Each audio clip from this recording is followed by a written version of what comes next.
In this video, I will show you how to fix the issue if you cannot pin a video to your TikTok profile. First, make sure that the video you're trying to pin does not violate TikTok's community guidelines.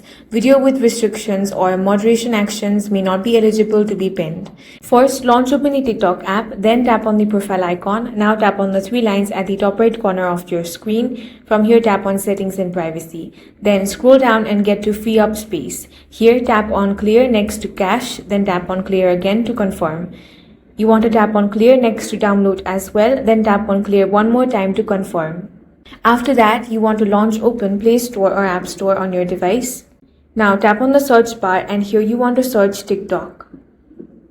If you find the option of Update, tap on that and update the app to the latest version. You can also check your internet connection by switching between Wi-Fi and mobile data. You can also turn on the flight mode on for a couple of seconds, then turn it back off.